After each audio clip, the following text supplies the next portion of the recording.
Maseko. Samkele, you sat down with the Minister Gigaba for an hour this past weekend, speaking about almost anything and everything. Let's talk about his sentiment going into this parliamentary committee and having to answer to it. He still maintains he's done nothing wrong here.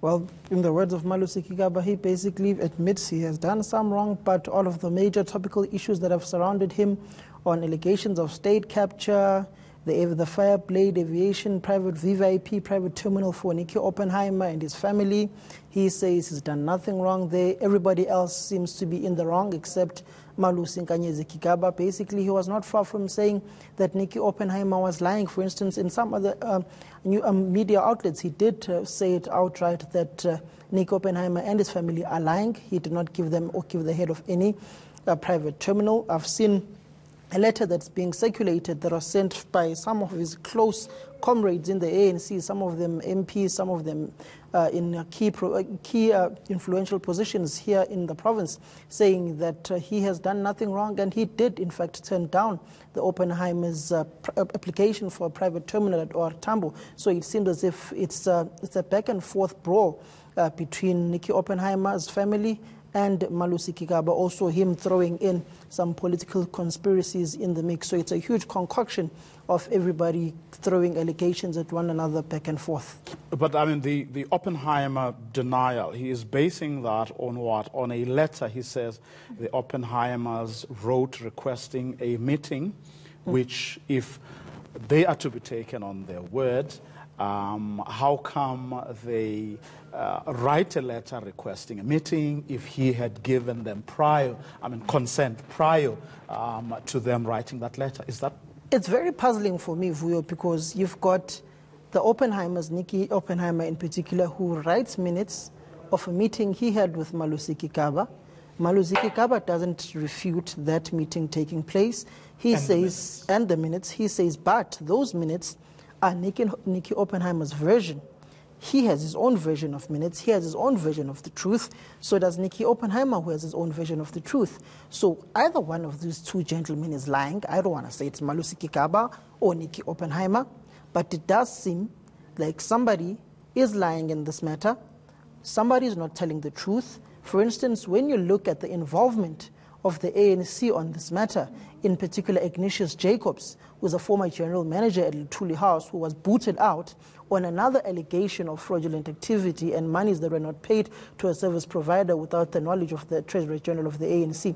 So either one of these three gentlemen is not being honest and telling the truth.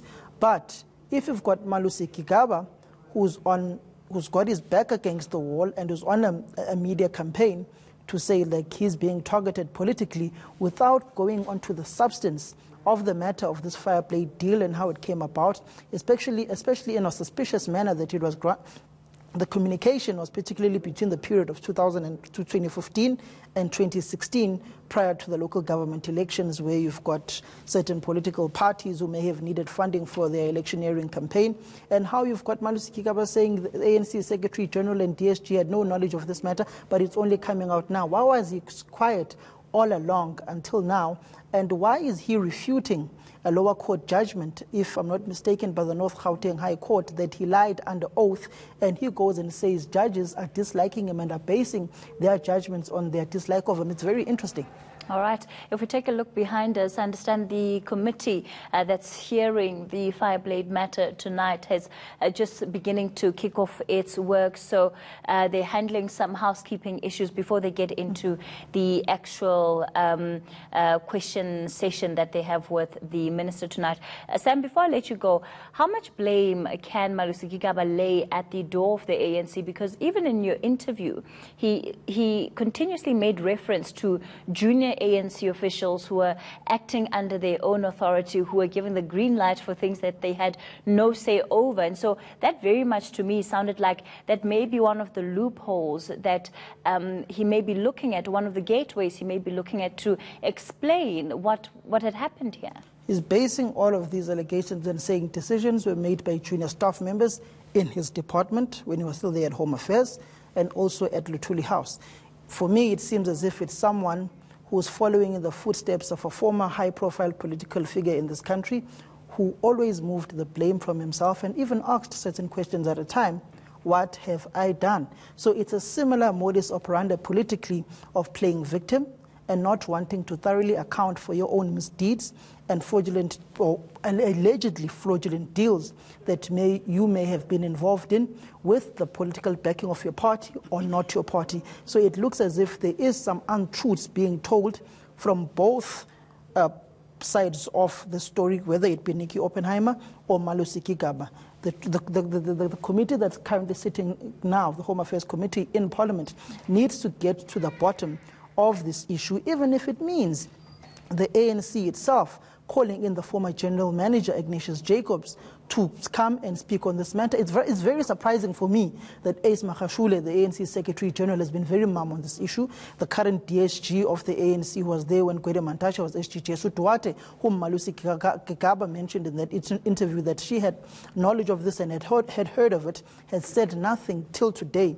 Even Gwede Mantashe, the now Minister of Mineral Resources, has been very quiet on this matter. So it's very interesting that all of them are very quiet, but it does seem as if one of those particular individuals has said to me, Malusi Gigaba seems like a very troubled man. Okay. Well, of course, be taking you live to that committee meeting, as you can see behind us. Patrick Chauke, the chairperson of the Home Affairs Committee, taking care of some housekeeping matters before they get to that session with Malusi Gigaba. We're going to take a quick ad break.